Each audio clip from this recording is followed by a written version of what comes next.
Hello guys! Welcome back to my channel. It's Lapias Discoveries. Magandang gabi po sa ating lahat. Ang gagawin po natin ngayon ay ang paggagawa ng toast bread. Gamit itong French bread sa dalawang variants po. Kung may garlic toast bread, meron ding onion toast bread. Ito po ang gagawin natin ngayon.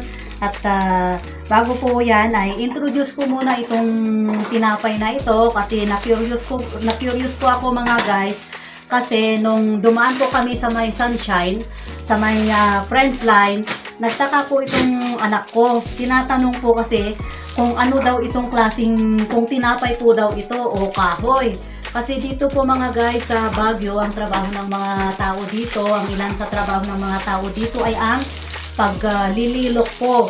Akala niya siguro ito kahoy po mga guys, pero ito po ay hindi kahoy. Ito po, kasi minsan po naka-display lang po ito sa may display stand ng tinapay na nakaganyan lang po siya. Akala lang po nila ay parang kahoy po siya, pero hindi po ito kahoy guys. Ito po ay tinapay na tawag dito ay French bread. French bread po siya. Parang kung titignan mo guys, parang kahoy lang siya, pero ito po ay tinapay po. Kung baga sa loaf bread, ito po ay walang lasa. Pero ngayon, gagamitin po natin ito ng itong mga ingredients para magkalasa po siya. Gagawa po tayo ng onion toast bread gamit itong French bread po. Unang-una, ang ating ingredients ay ito nga, ang French bread at saka ng margarine. Instead na itong dairy cream, ang gagamitin natin ay gagamitin natin ang margarine at saka ng onions at saka ng asin at saka ng tawag nito Worcestershire sauce. Ewan ko kung tama yung pagkabasa nito, basta itong Worcestershire sauce. Ewan, gagamit tayo dito ng 1 tablespoon. Itong asin ay 1 teaspoon kasi meron na itong asin na konti. At saka ng honey.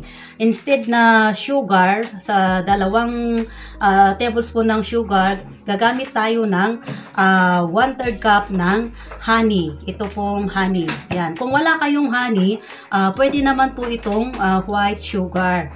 At saka ng itong 3 o 4 na tangkay nitong onion leeks. Ito po, tanggalin po natin yung hindi magandang parte at saka yung matitigas dito, at saka ito tanggalin po natin, at saka i-mince natin ng maliliit. Ganito po siya, ganyan po. At saka olive oil na 2 kutsara, pangpalambot po sa ating tinapay po. Ayan po mga guys, at ang gawin natin, magmi-mix na po tayo. Una, ilagay natin itong ating asin. Itong ating asin na 1 teaspoon. Yan, 1 teaspoon. Tsaka yung ating honey. Ito po. Pwedeng honey, pwedeng asukal lang. Kung wala tayong honey, kung na tayong mamili pa, gagamit na lang tayo ng asukal. Yan po. Yan po mga guys. Yan. Yan.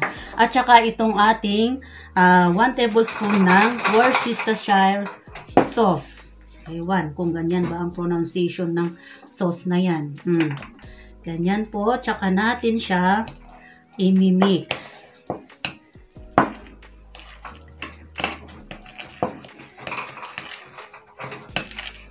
Ayan po mga guys. Ilagay na rin natin itong ating onions. Yan. Yan po.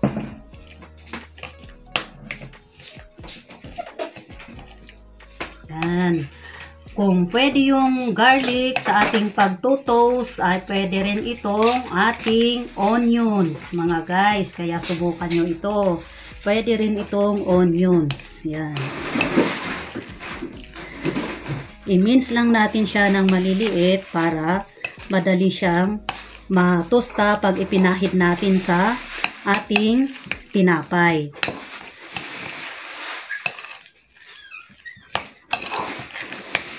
Yan. Yan. Itong margarine pa pala ay 200 grams. Kung baga, isang cup ng margarine. Yan. Yan.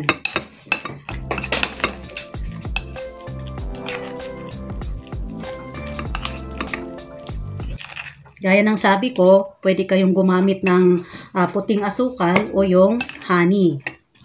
Yan. Ayan. Ayan na po. Na-mix na po itong ating butter. Lalagyan pa natin siya ng 2 tablespoon ng olive oil. Ito po siya. Ayan. Nasa sa inyo kung lagyan nyo din ng olive oil o cooking oil. Ayan. Pero mas mainam, mas maganda, olive oil. Pero kung wala, kahit cooking oil o kahit hindi na. Kasi butter naman to. Yun lang po ay pangpadagdag lambot sa ating pagtutos ng bread.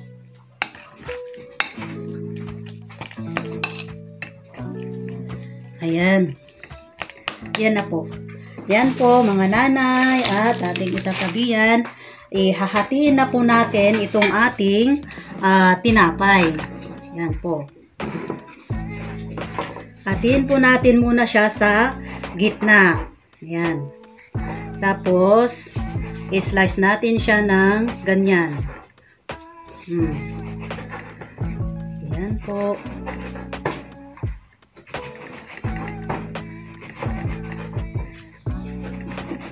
Akala ko nga din itong tinapay na ito ay display lang na kahoy, hindi pala. Tinapay pala ito. Kaya mabuti rin na kung curious yung ating anak ay masubukan din natin para hindi sila po na ignorante sa ganitong klase ng bread. At sa paglalagay po mga nanay ng ating palaman na ito, pagtutosta ay pwede rin po yung pandesal at saka yung loaf bread at saka ng munay. Yan.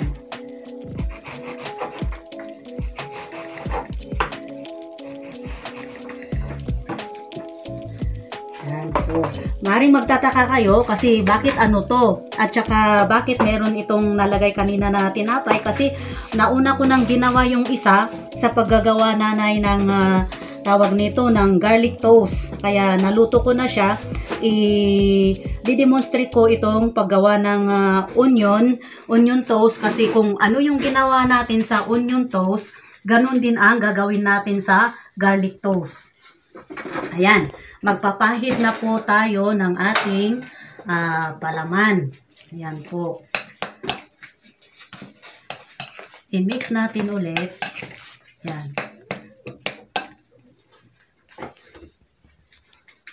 Yan mga nanay.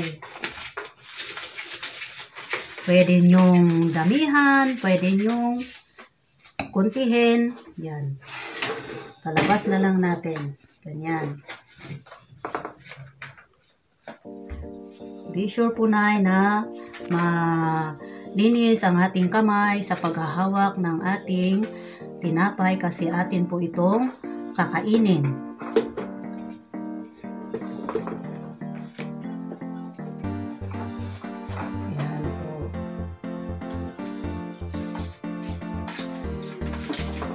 Yan po mga nanay. Madali lang po itong gawin.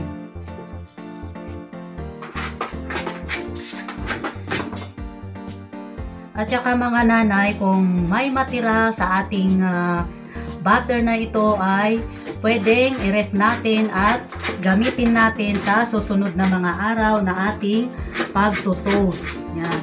I-wrap lang natin siya ng cling wrap.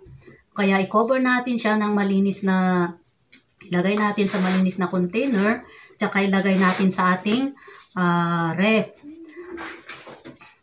Mas mapanatili ang bango at flavor ng onion at saka ng garlic pag ito ay nalagay sa ref ng ilang oras bago ito gamitin.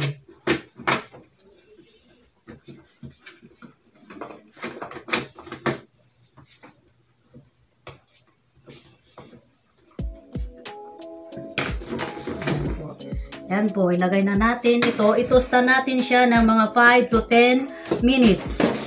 Yan. Yan. Tsaka, lagyan na din natin yung mga iba pang ating bread. Habang hinihintay natin yung mga iba na pagtosta ng ating bread. Papahiran na natin. Ayan. Alam nyo ba mga nanay na itong ating nilalagay na onions at saka ng garlic sa ating pag-toast ay may dalawang kategorya po ito mga nanay. Itong ating onions at saka garlic ay pwedeng nasa gulay, nasa linya ng gulay. Pwede rin sa herbs in spice. Bakit herbs in spice?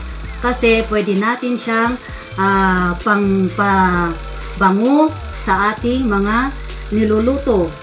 At saka bakit herbs? Kasi nasa linya po siya ng herbal. Kasi ito pong ating onions ay nag-i-stimulate siya ng ating appetite. Nagpapalabas po siya ng ating gana na kumain. Yan. At saka pwede rin itong onion sa kung ikaw nakagat ng insekto, pwede mo siyang dikdikin hanggang sa lumabas yung katas niya at ipapahid sa nakagat na parte ng ating katawan. Yan. Yan po ang onions. Hindi lang po siya at sa gulay naman, kung gagamitin din naman natin siya bilang gulay ay madali lang po siya. Igigisa natin siya, sasamahan natin ng kamatis at ng alamang. Ayan, pwede siya sa piniritong isda at saka yung ating nilambong na gulay. Ganyan po mga nanay. At yung garlic naman ay kilala po sa pagpapababa ng hypertension o yung pagtaas ng ating blood. Tawag nito high blood. Yan, pwede po yun po ay kilala ang garlic. At saka yung garlic ay pwede rin po sa may sakit ang ipin. Dikdikin mo po at ilagay mo doon sa parte ng iyong ipin na masakit. Yun, lalabas yung mga uod na nangangagat sa ating bulok na ipin. Yan po. Pwede rin po din sa may asthma at saka sa may diabetes at saka sa antibiotic din sa may cancer at saka sa pwede rin pang pababa ng lagnat at marami pong gamit ang ating garlic mga nanay. Ayan. Pero ito, hindi lang pala yun ang gamit ng ating garlic at onions mga nanay. Pwede rin pala ito sa ating tinapay. Yun po mga nanay. Kaya gamitin natin ang ating garlic at onions para hindi masayang sa ating kusina. Yan. At yung mga may pananim naman, may tanim na garlic at onions, ito po ang isang gamit nun. Yan.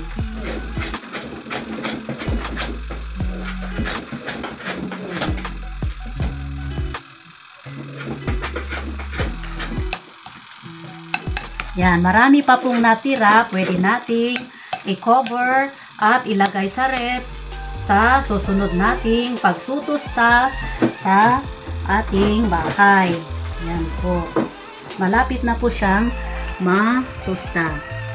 Yan po mga nanay.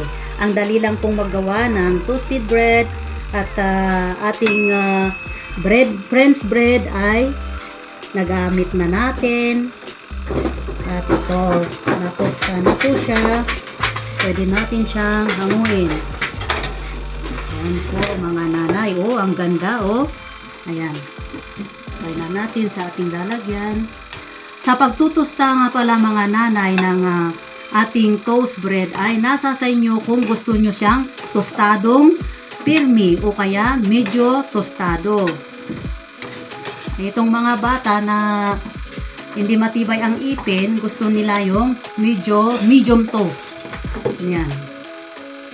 Yung sa iba naman, gusto nila yung crunchy, kaya itutusta pa sila ng maigi. Pero ito ay medium toast lang siya. Yan. Ilagay na natin ulit yung mga iba. Yan. Yan po, mga nanay. Mga nanay nga pala, yung ginawa kong garlic toast kanina ay ganito rin ang procedure niya sa paggagawa, mga nanay. Titignan nyo lang po sa description box na may lalagay po. Yan. Ito po pala mga nanay, ito po ang rosemary. Ito po ang itsura ng rosemary. Nakalbo na siya sa kagagamit po sa kanya. Kawawa naman. Ito ang ginamit ko kanina na gumawa ng garlic butter. Ito po. Ginamitan ko siya ng isang ganito na ilang 100 grams ng dairy cream. Tapos 2 tablespoon ng sugar. Pwedeng lagyan ng sugar, pwedeng hindi. Tapos ng 10 grams ng rosemary. Tapos ng tawag nito butter. Yun, imimix mo lang siya. Tapos ipahid mo doon sa ating bread. Ito po ang ginawa ko kanina. Ang binuksan ko kanina ay nagawa na po siya. Ito po siya, mga nanay. Ito po. Nagawa na po siya kanina. Ito po yung garlic toast na nagawa kanina. Binawasan nila at kinain nila. Yan. Yan po ang garlic toast na may rosemary. Gamit itong rosemary. Yan. Ito po ang natira niyang butter. Pwede natin niyang gamitin sa paggagawa ulit ng toast sa ating bahay. I-ref lang po natin siya. Yan po mga nanay. Tapos na po ang ating pagtotosta. Ito na po ang ating produkto. Ito na po yung ating French bread toast gamit ang garlic at rosemary. Ito po yung ating French bread toast na gamit itong onions at saka ng margarine. Yan po mga nanay. At sana'y nagustuhan nyo itong ating French toast bread gamit ang ating onions at saka ng rosemary at saka ng ating garlic.